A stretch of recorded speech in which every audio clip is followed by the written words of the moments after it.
129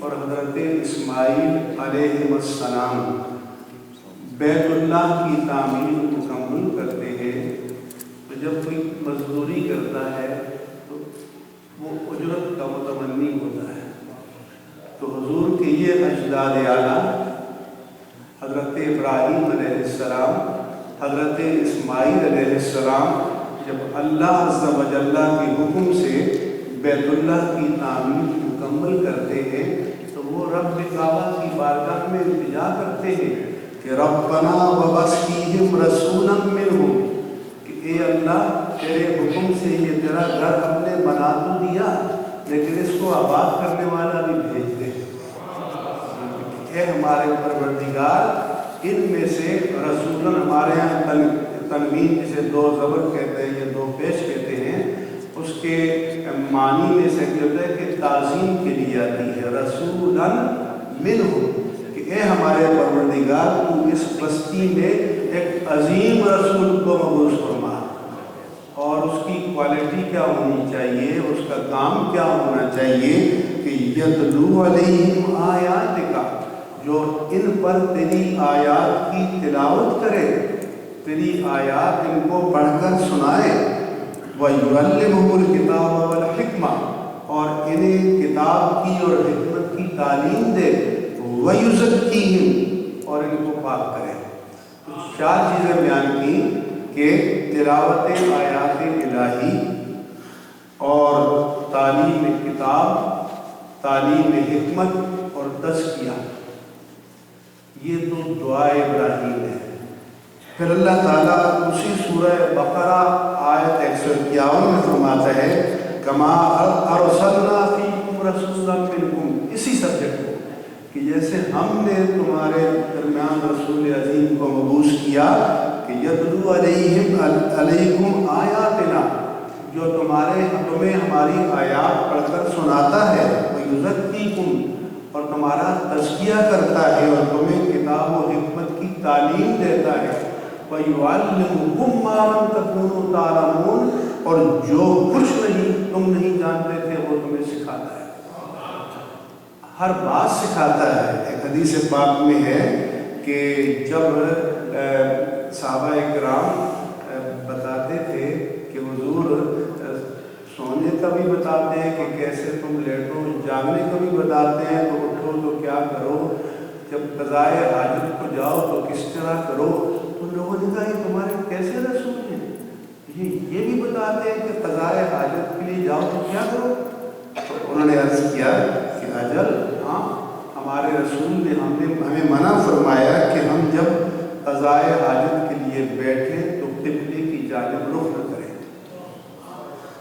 اور ہم استنجا کس طرح کریں یہ بھی بتایا. اب ذرا سوچو کہ جس رسول کی تعلیم سے یہ شعبہ بھی مخفی نہ رہ جائے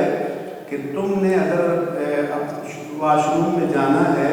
یا تم نے بیت الخلاء میں جانا ہے تو کیسے جانا ہے، کہ وہ فرمائے کہ بایاں قدم اندر رکھو اور پہلے دعا مانگ لو کہ نعوذ باللہ من الخبث والخبائث، کہ یا اللہ ناپاکی اور ناپاک روحوں سے ہم تیری پناہ مانگتے ہیں. پھر جب فارغ ہو کر نکلو تو الحمدللہ الذی اذھب عنی اما اذانی، تو پھر اللہ کا شکر ادا کرو کہ یا اللہ تیرا کرم ہے کہ تو نے ہمارے وجود سے اس چیز کو نکال دیا کہ اگر وہ ہمارے وجود میں رہتی تو باعث اذیت بن جاتی. یہ دین ہے کہ انسان جو قضائے حاجت کرتا ہے تو یہ دین سکھاتا ہے کہ یہ بھی کتنی بڑی نعمت ہے. اور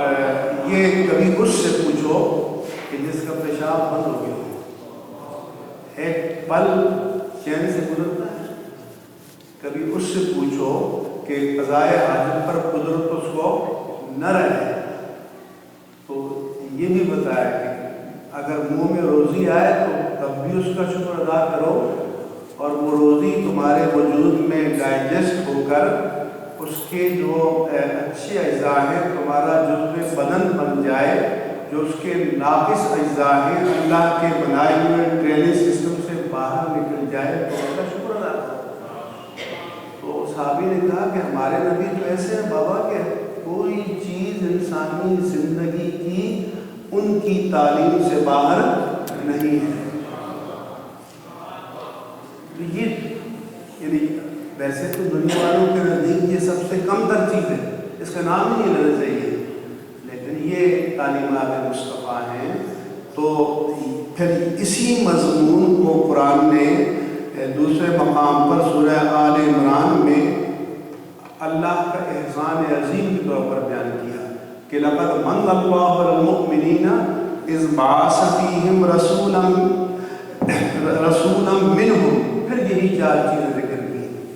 پھر اسی مضمون کو سورہ جمعہ کی دوسری آیت میں کہ والذی بعث فی الامیین رسولا منہم، یعنی اللہ کے بارے میں سوال ہوا کہ اللہ کی شان کیا ہے، اللہ کون ہے، اللہ کو کیسے جانے؟ تو اللہ اپنا تعارف بیان فرماتا ہے کہ وہ ہے جس نے محمد مصطفیٰ کو رسول بنا کر بھیجا۔ تو جو عظمت مصطفیٰ کو جان لے گا، عظمت خدا خود ہی اس کی سمجھ میں آ جائے گی کہ جس کا شاہکار اتنا عظیم ہے، اس شاہکار کو تخلیق کرنے والا اور بنانے والا مالک اتنا عظیم ہوگا۔ اور پھر یہی صفات بیان کی چاروں کہ وَإِذْ قَالُوا مِن قَبْلُ لَفِي ضَلَالٍ مُبِينٍ، کہ اس رسول کے آنے سے پہلے وہ کھلی گمراہی میں تھی۔ تو یہ تین جگہ تلاوت آیات کو پہلے رکھا اور تزکیہ کو دوسرے نمبر پر اور تعلیم کتاب کو تیسرے نمبر پر اور حکمت کو چوتھے نمبر پر، مگر ایک آیت میں پہلے تلاوت آیات کو رکھا، پھر تعلیم